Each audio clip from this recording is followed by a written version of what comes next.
성경 봉독하겠습니다. 성경 말씀은 신약 성경 에베소서 1장 23절 말씀입니다. 에베소서 1장 23절 말씀을 제가 봉독하겠습니다. 교회는 그의 몸이니 만물 안에서 만물을 충만하게 하시는 이의 충만함이니라. 아멘. 여러분 잘 나오셨습니다.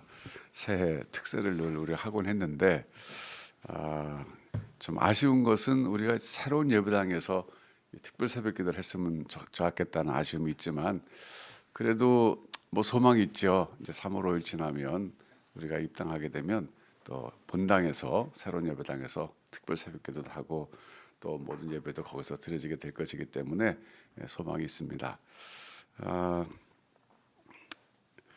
제가 오늘 제목은 새해에는 풍성한 삶을 삽시다라고 정했는데 좀 더 구체적으로 정한다면 이렇게 쓰고 싶었어요. 풍성한 교회 생활과 풍성한 개인 생활 이렇게 쓰고 싶었어요. 지난 3년여 동안 우리가 코로나에 눌려가지고 참 힘들게 삶을 살아왔잖아요. 그래서 뭔가 좀 이제 새해는 좀 풍성한 삶을 살고 싶다. 이 코로나의 어떤 짓눌린 그런 삶이 아니라 좀 벗어나갖고 코로나로부터 좀 풍성한 삶을 살고 싶다 이런 생각을 하게 됐습니다. 그래서 먼저 오늘은 제가 풍성한 교회 생활에 대해서 말씀드리고 그다음에 이어서 풍성한 개인 생활에 대해서 이제 말씀을 드려볼까 합니다. 이 새로운 예배당이라고 하는 것이 참 우리에게는 특별한 의미가 있는 것 같아요. 그동안 우리가 한 5년 동안 광야 생활을 했잖아요. 그나마 YMCA에 있을 때는 그래도 좀 낫었는데 막상 나와 보니까 정말 참 이게 불편한 게 한두 가지가 아니에요. 그다음 이제 새로운 예배당이 이제 눈에 보이잖아요. 지금 이제 여러분 현장 와보신 분 아시겠습니다만 건물이 지어졌잖아요. 이제 그러다 보니까 도면으로만 봤을 때랑 또 느낌이 달라요. 정말 이게 사실이었구나, 이게 현실이었구나. 그러면서 뭔가 좀 이렇게 마음에 좀 새로운 각오 비슷한 게 좀 생기는데 저의 경우는 어떤 거냐면 좀 더 이제 교회가 좀 더 풍성한 교회가 되면 좋겠다. 좀 풍성하게 사역을 하고 그 가운데서 우리도 풍성함을 누리는 그런 교회가 되면 좋겠다는 생각이 좀 들어서 좀 전에 우리 이재섭 장로님 기도하셨지만 또 새로운 사역도 우리가 막 기대하게 되잖아요. 다해 시니어 아카데미 이런 것도 하고 싶고 또 어제 우리 이진환 권사님 말씀하셨지만 다해 패밀리 이런 사역도 하고 싶고 그밖에 사실은 예배당 말씀 우리 하고 싶은 게 참 많죠. 그러다 보니까 자꾸 꿈을 꾸게 됩니다.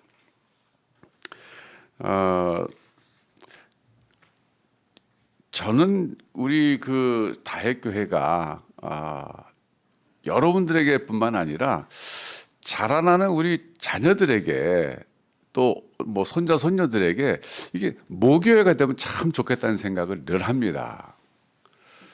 여러분 한 사람이 개인이 신앙생활을 하는 데 있어서 모교회는 참 중요한 조직입니다. 저에게는 평안교회가 모교회입니다. 마치 친정 같아요. 제가 여자가 아니니까 친정의 개념이 좀 약간 좀 희박하지만 그래도 이렇게 미로 생각할 수 있잖아요. 우선 친정 가면 설거지 안 해도 되잖아요. 그렇잖아요. 음식 안 해도 되잖아요. 그냥 엄마가 있으니까 옛날로 돌아가서 엄마가 해주는 거 먹고 편히 쉬다 오는 게 친정이잖아요. 설사 좀 설거지하고 그래도 느낌이 다르잖아요. 시댁에 사는 것과는. 그러니까 신앙의 친정 같은 것이 모교회입니다. 그러니까 지금도 저는 이제 평안교회 가게 되면 그냥 마음이 편안해져요. 어른들신들 돌아가신 분도 계시고 어떤 분은 제가 나온 다음에 오신 분들 잘 모르긴 하지만 그래도 가면 저를 다 알거든요. 그러니까 얼마나 편안한지 몰라요. 신앙의 요람 같은 곳.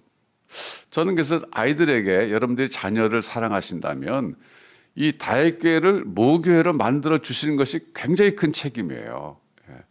그러니까 외국 가 살더라도 항상 한국을 생각할 때 무슨 집 가족도 생각하겠지만 교회를 생각하잖아요. 우리 신앙인들은. 근데 나는 돌아가면 언제든지 나를 반겨주는 교회가 있다. 가면 내 이름을 알고 야, 너 정말 이렇게 많이 컸구나. 너 지금 뭐 하고 있니? 이런 어른들이 있고 이런 것이요 굉장히 중요한 겁니다. 저는 그래서 여러분들 자녀 손들을 위해서 정말 이 다해교회를 여러분들이 모교회를 삼으시고 특별히 자녀들에게 모교회를 삼도록 도와주는 것이 굉장한 신앙의 유산입니다. 꼭 그렇게 하시길 바라요. 오늘 교회에 대해서 성경이 말씀하고 있는 걸 잠깐 좀 살펴보면요. 교회는 어떤 조직인가? 교회는 굉장히 심오한 뜻을 가진 조직입니다. 먼저 교회는 그의 몸이라 그랬습니다. 교회는 그의 몸. 여기서 그는 예수 그리스도입니다. 여러분 우리 인체 중에서 어떻게 보면 가장 중요한 게 이 머리가 아니겠어요? 예. 그런데 예수님이 바로 그 교회의 머리가 되시는 분이신데 거기서 끝나는 게 아니라 교회를 이렇게 말했어요. 만물을 충만케 하시는 이의 충만함 그랬어요. 이 굉장히 심오한 얘기잖아요. 예. 여러분 예수님은 어떤 분이냐면 교회만 충만케 하시는 분이 아니라 만물을 충만케 하시는 분이시다고 얘기하고 있어요.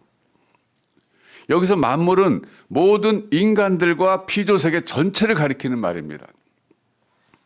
이 말은 예수님이야말로 창조주시다 하는 얘기예요. 그러니까 우리가 언뜻 생각하면 교회라는 영역 안에서만 예수님이 다스리시고 교회 밖은 뭐 마귀가 다스린다 뭐 이런 잘못된 그 개념을 갖고 계신 분들도 계신 것 같은데 아닙니다. 예수님은 어떤 분이냐? 교회의 머리사. 그러니까 교회의 가장 그 수장이죠, 말하자면 교회 주인이시다. 그럴 뿐만 아니라 교회를 넘어서서 만물을 충만케 하시는 분이시다 그랬어요. 여러분 충만한 게 뭡니까? 만물이 돌아갈 수 있도록 만물의 모든 생명체가 살아갈 수 있도록 능력과 힘을 가지시고 그걸 그렇게 가능하게 하시는 분이시다 그런 뜻입니다. 예수님에 대한 인식을 여러분들이 새롭게 하셔야 됩니다.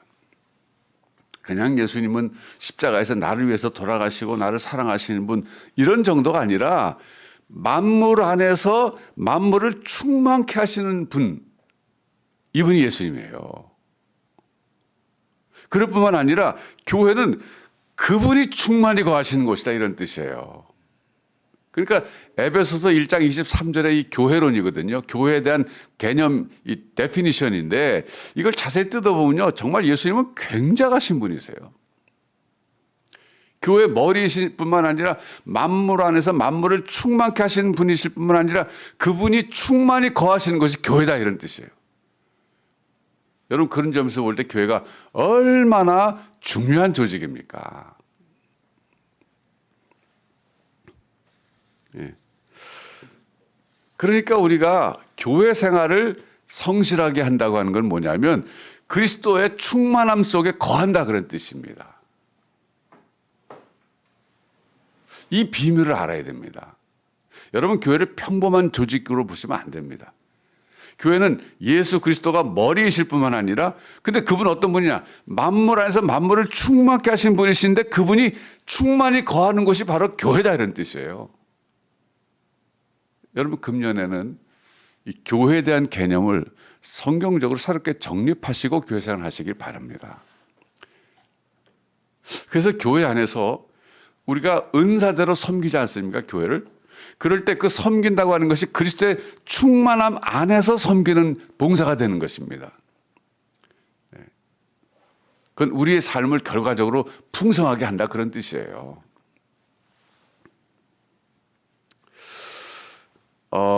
저는 이제 아까 제가 평안교 얘기를 했습니다만은 평안교가 제 모교회인데 제가 이제 초등학교 4학년 때부터 다녔거든요. 초등학교 4학년 때부터 다녀가지고 할렐루야 교회 전도사로 갈 때까지 제가 교회 생활했으니까 참 오래 생활했죠. 그래서 제가 다 컸죠.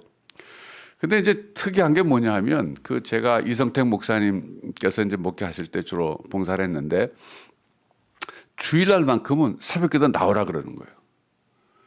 그러니까 모든 재직들은 평일에는 새벽기도 못해도 주일만큼은 새벽기도 나와라 이거예요.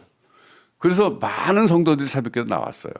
저도 나갔죠. 뭐 대학생 시절부터 나갔죠.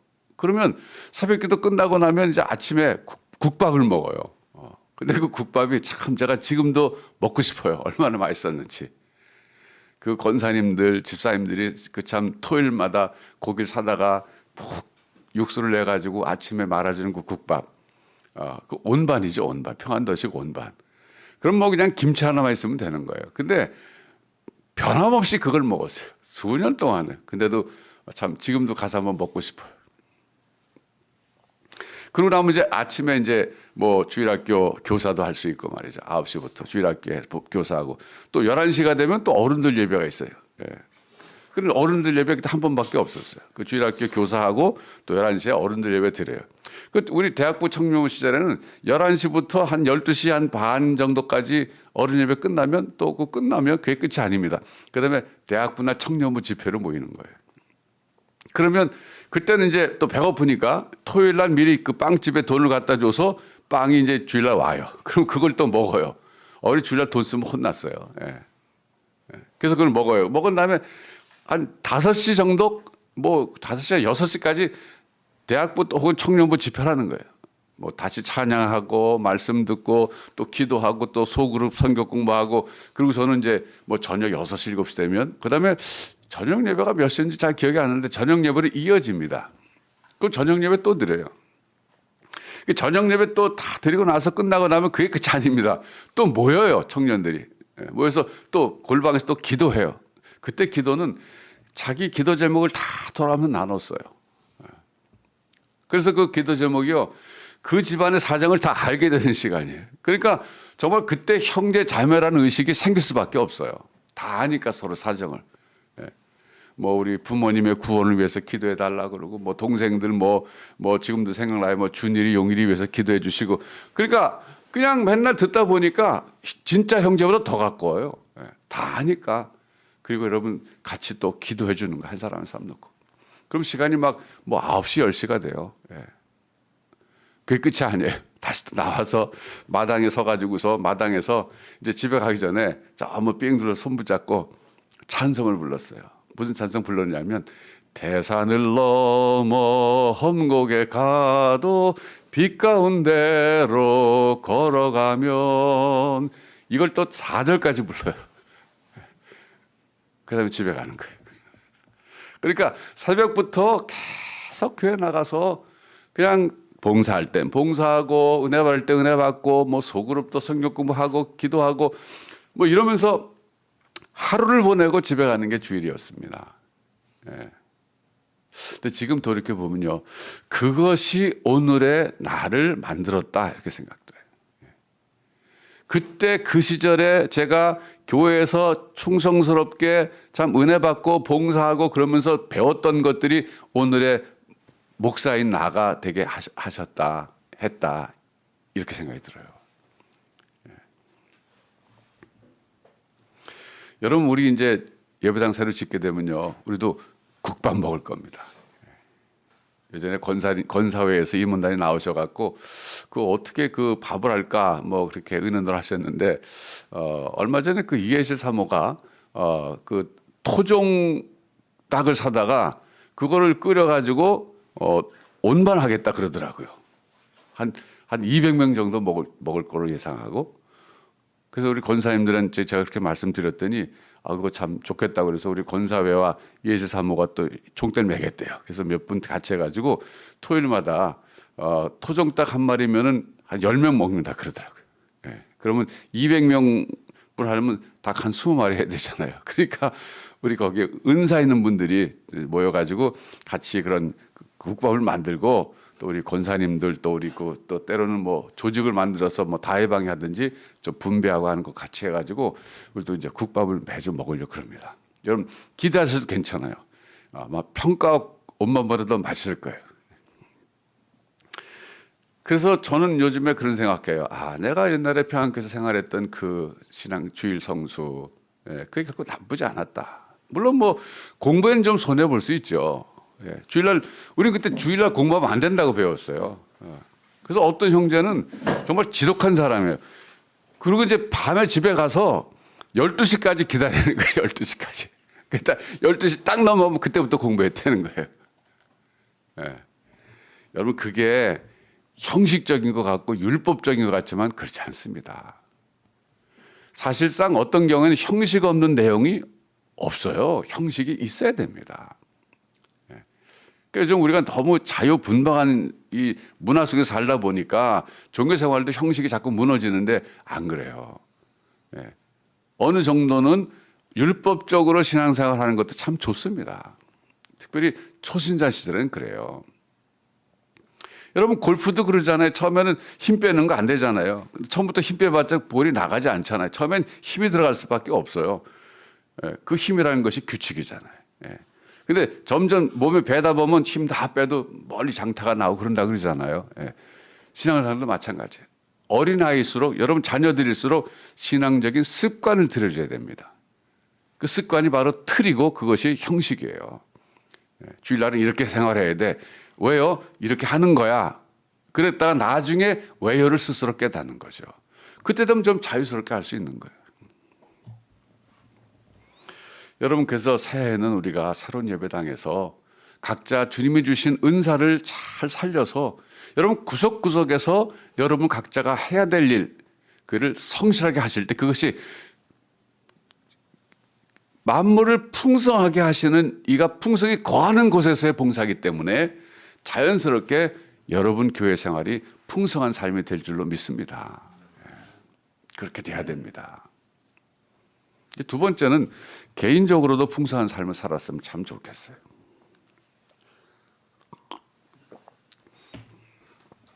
제가 이제 영적으로 철들고 나서 전도해야 된다는 걸 배웠는데 그 CCC 사역리 훈련을 제가 받았어요. CCC 가서 받았습니다. 그런데 그때 CCC 사역리 가운데 나오는 그 전도에 관련된 규절들 가운데 요한복음 10장 10절이 있어요. 여러분 한번 좀 찾아보겠습니다. 요한복음 10장 10절. 앞부분 말고 이제 뒷부분만 보면 이런 게 있죠. 내가 온 것은 양으로 생명을 얻게 하고 더 풍성히 얻게 하려는 것이라 그랬어요. 이 규절을 사역리에서 우리가 전도 대상자에게 읽어준 다음에 그렇게 얘기하는 거죠. 자, 우리가 예수를 믿는 것은요, 생명을 얻습니다. 예수 믿으면 영원한 생명을 얻습니다. 그리고 더 풍성한 삶을 살게 됩니다. 이렇게 전도했어요. 근데 이제 사실 솔직히 말씀드리면 제가 옛날에는 그 풍성한 삶이 뭔가를 그냥 막연하게 생각했어요. 맞아, 뭐 풍성한 삶을 살겠지. 예수 믿으면 그 영원한 생명을 얻게 될 뿐만 아니라, 즉 구원받을 뿐만 아니라 풍성한 삶을 살게 돼. 맞아, 그럴 거야. 근데 그 풍성한 삶이 그냥 흐릿했어요. 뭐 막연했어요. 근데 시간이 가면 제가 좀 생각해 봤습니다. 이 풍성한 삶이 어떤 것일까? 그래서 이제 제가 좀 자세히 좀 보고 싶어서 영어 성경을 봤어요. 그랬더니 영어 성경이 좀 더 이해하기 쉽게 잘 표현되어 있더군요. 영어 성경 구절을 보시면 이렇게 되어 있어요. I have come that they may have life. 이게 이제 생명을 얻는다 이거죠. 그 다음에 보면 and have it to the full 그랬어요. 그러니까 여기서 have it이라는 게 생명이잖아요. 그 영원한 생명을 충만한 데까지 누릴 수 있다 그런 얘기거든요. 그러니까 우리말 성경에는 내가 온 것은 양으로 생명을 얻게 하고 더 풍성히 얻게 하려다. 더라고만 있고 무엇을 더 풍성히 얻는지가 나오지 않았어요. 그래서 it가 빠진 거예요. it, 그 life가 빠진 거예요. 그러니까 영어 성경이 좀 더 번역이 잘 된 거죠. 양으로 영원한 생명을 얻게 하고 그 생명을 최대한도로 누리게 하는 것이다. 이렇게 번역하면 맞을 거예요. 그래서 제가 생각해 봤어요. 그러면 여기서 말하는 그 영원한 생명을 풍성히 누리는 게 어떤 삶일까? 이걸 이제 조직신학에서 이렇게 말합니다. 우리가 예수를 믿게 되면 두 가지로부터 자유함을 얻는다 그랬어요. 첫 번째는 죄로부터의 자유, 죄로부터의 구원. 두 번째는요, 죄책으로부터의 구원을 얘기해요. 죄책. 그러니까 우리가 이제 생각할 때 구원 그러면 내가 죄로부터 구원받는다. 뭐 그건 다 아는데 이 죄책이라는 말은 잘 몰라요. 근데 조직신학에서는 그렇게 말하고 있어요. 그럼 죄책이 뭐냐? 죄책은요, 죄책감입니다. 여러분 가만히 생각해 보면 우리 삶을 참 힘들게 만드는 것이 원인이 죄책감일 때가 참 많아요. 요전에 우리 이태원에서 참 큰 불행한 사고가 일어나서 수많은 젊은이들이 목숨을 잃었잖아요. 그 생존자들 가운데에는 지금도 죄책감에 시달리는 사람들이 많다고 합니다. 제가 좀 이렇게 찾아봤더니 인터넷상에서 어떤 그 생존자가 이렇게 얘기하는 걸 제가 읽었어요. 저는 지금 살아있지만 살아있는 게 아닙니다. 제가 친구들과 놀러 갔는데 저만 살았습니다. 뭐 이런 식이에요. 그리고 그때 당시에 뭐 그 핸드폰이 떨어져 가지고 막 난리가 났을 때 뭐 그냥 막 쓰러진 사람이 있을 때 저거 좀 집어주세요, 날 좀 도와주세요 했을 때 도와줄 수 있는 상황이 못 돼서 혼자만 어떻게 빠져나왔다는 거예요. 그리고 살아남은 거예요. 그게 죄책감이 생기는 거예요. 전문 용어로 이제 소위 그 PTSD 그래서 외상후 스트레스 장애라는 그 병이 있다 그러죠. 이게 이제 사실은 전쟁에 참여했다가 그 전쟁에 참여했다가 돌아온 퇴역군들 사이에 많았던 그런 증세예요. 외상후 스트레스 장애 PTSD. 근데 이게 일반적으로 이제 이태원 사고 같은 그런 사고에서 생존한 사람들 이런 거 겪는 거예요. 이게 따지고 보면 뭐냐면요, 죄책감입니다. 옆에 동료들이 죽어가는데 자기가 도와주지 못했다는 죄책감, 자기만 살아남았다는 죄책감. 어떤 그 이태원 생존자는 이렇게 얘기하고 있어요. 자기는 누가 끌어당겨 가지고 어떻게 벽 쪽으로 해갖고 어느 술집으로 들어갔대요. 그러니까 살아난 거죠. 근데 그 사태 심각성을 잘 모르고 그 들어갔더니 뭐 토비의 옷을 입은 사람들이 있었대나 뭐 그 젊은 애들이 거기 있어서 거기서 같이 한 15분 동안 또 춤을 췄대요. 술 마시고. 근데 막 난리가 나서 그게 아닌가 보다 하고 나가봤더니 뭐 수많은 뭐 사람들이 뭐 죽어가고 있고 막 난리가 났다는 거예요. 예. 그리고 어떤 경우에는 또 음악이 그때 꺼지지 않았다. 우리도 뭐 방송에서 봤잖아요. 막 음악이 계속 시끄러워서 더 구조가 어려웠다 그러는데 그 친구 얘기는 그거예요. 음악을 끌 수 있는 여유도 없었다는 거예요. 왜? 그 상업하는 비즈니스하는 사람들이 음악 끌지도 못하고 나가서 구조에 참여했다는 거죠. 그런데 그냥 왜 음악도 안 껐냐고 비난한다는 거죠. 그러니까 어쨌든 간에 살아남았는데 자기가 남을 도와줄 수 있었는데 도와주지 못한 것에 대한 죄책감 때문에 헤어나지 못한다는 거예요. 여러분, 사람은요, 하나님께서 죄를 졌을 때 그 죄에게 속박당할 뿐만 아니라 그 죄책감에게 속박당하게끔 만드신 거예요, 어떻게 보면. 그래서 우리 삶을 정말 힘들게 만드는 것은요, 과거 내가 잘못한 것에 대한 그 죄책감, 이것으로부터의 자유함, 이게 필요한 겁니다. 일찍이 조직신학에서는 그거를 안 거예요, 성경적으로 연구해서. 우리가 하나님 예수 그리스도를 믿을 때 구원받는다 했을 때 그 구원은 뭐냐면 죄로부터의 자유와 죄책으로부터의 자유입니다. 이제 프로이드 계통의 심리학자들 가운데 그 뭐 인간의 어떤 이 죄성에 대해서 파고 들어간 사람들이 있었어요. 그리고 이 죄책감에 대해서 문제시했던 사람들이 있었어요. 여러분, 그분들은 어떻게 이거 해결하는지 아십니까? 이 죄책감에 시달려 갖고 도저히 헤어나지 못하는 거예요. 이렇게 얘기했습니다.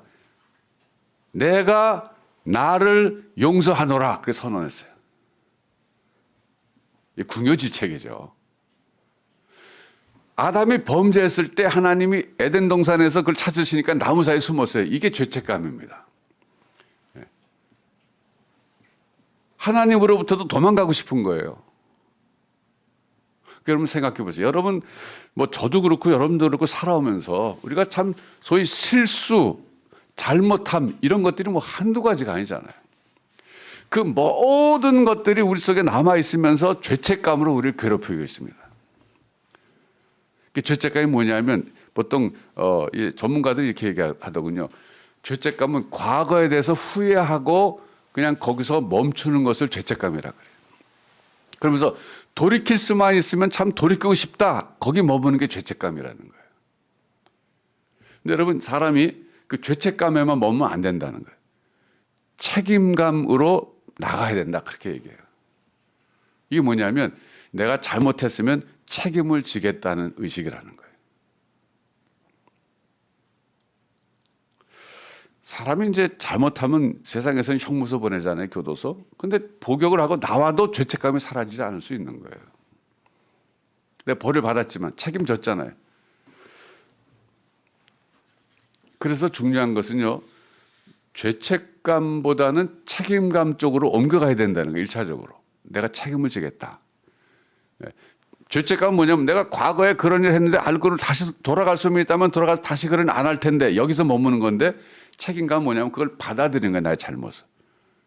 그리고 여기서부터 출발하는 내가 책임지겠다. 이게 시작이 됩니다.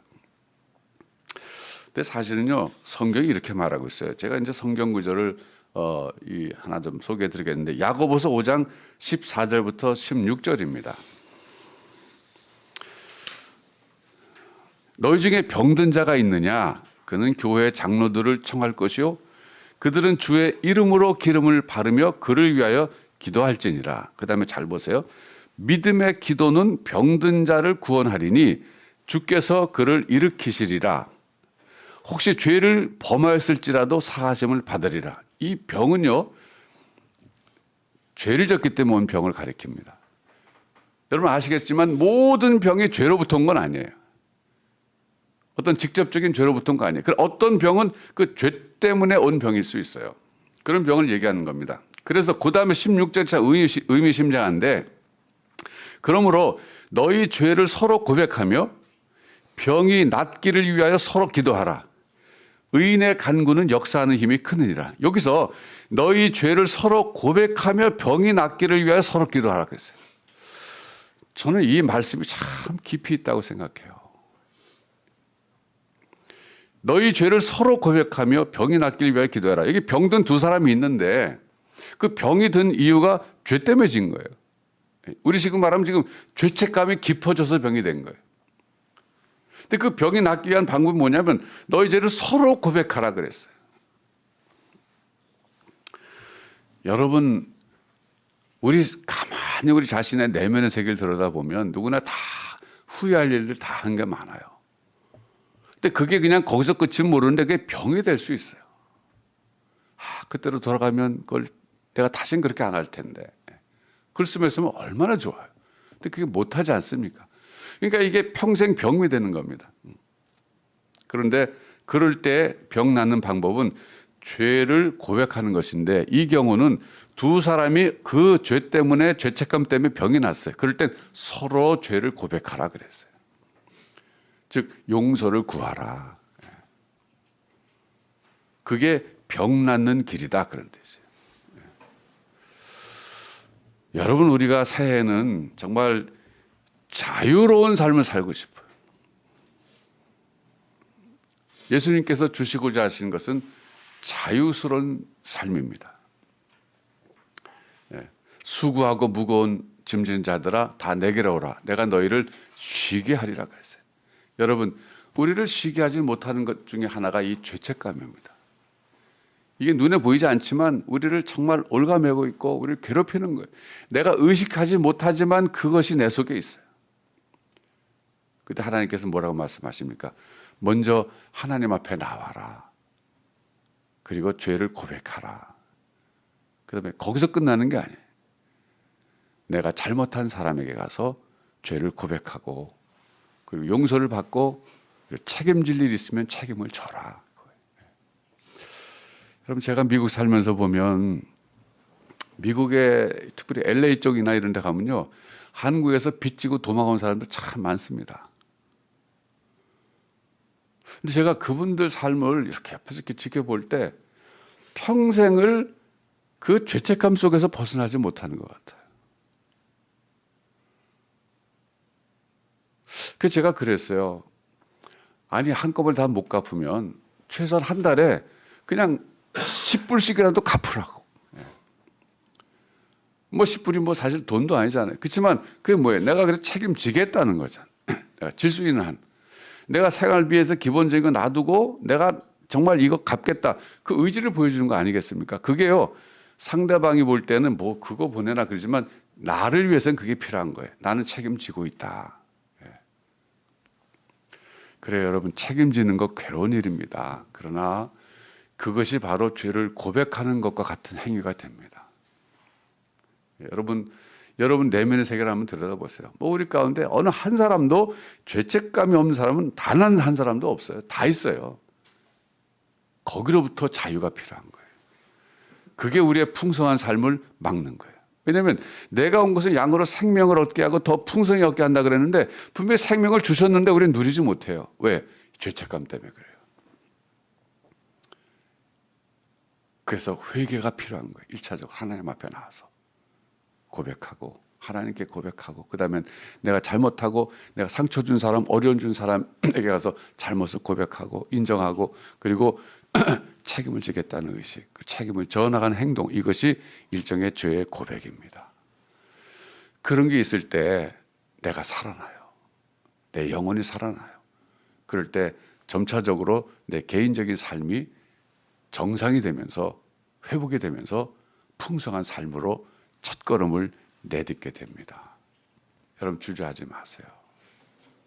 어떤 죄책감이 여러분 시달리게 하는지 여러분 자신이 지금 모를 수도 있어요. 하도 오래돼서. 그러나 한번 들여다보세요. 내면의 세계를. 그리고 오늘 성경에 있는 것처럼 그러므로 너희 죄를 서로 고백하며 병이 낫기를 위하여 서로 기도하라. 사실 부부지간에 많은 갈등이 있는 건 뭐 우리 다 현실이잖아요. 근데 부부지간이 어떤 관계? 가장 가까운 사람이고 가장 오래 산 사람이에요. 그러다 보니까 쌓인 게 서로 많아요.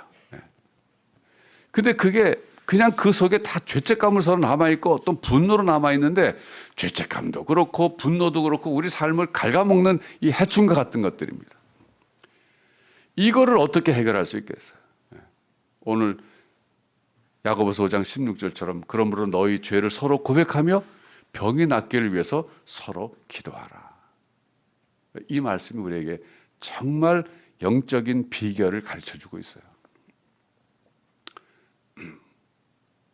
많은 가정들의 어려움들 목회하다 보면 듣게 되는데 제가 3자 입장에서 듣다 보면 양쪽 다 문제가 있구나. 양쪽 다 책임이 있구나. 그런데 말하는 사람은 자기 책임은 잘 못 느껴요. 상대방 잘못했다는 얘기만 계속해요. 근데 사람이 양심이 있으니까 자기들 잘못했다는 걸 아니지만 그걸 인정하기 싫은 게 있어요. 성경이 그래서 말하기를 너희 죄를 서로 고백하라 그랬어요. 여러분 이 죄책감에서부터 벗어나서 우리가 자유로워질 때 풍성한 삶을 누릴 수 있어요. 내가 온 것은 양으로 생명을 얻게 하고 그 생명을 더 풍성히 누리게 하는 것이다. 우리가 이미 구원의 확신이 있잖아요. 구원의 확신이 있지만 왜 누리지 못합니까? 하나님 앞에 나가서나 내가 사람 앞에서나 그 문제, 죄책감이 해결이 안 돼서 그래요. 여러분 책임을 지십시오.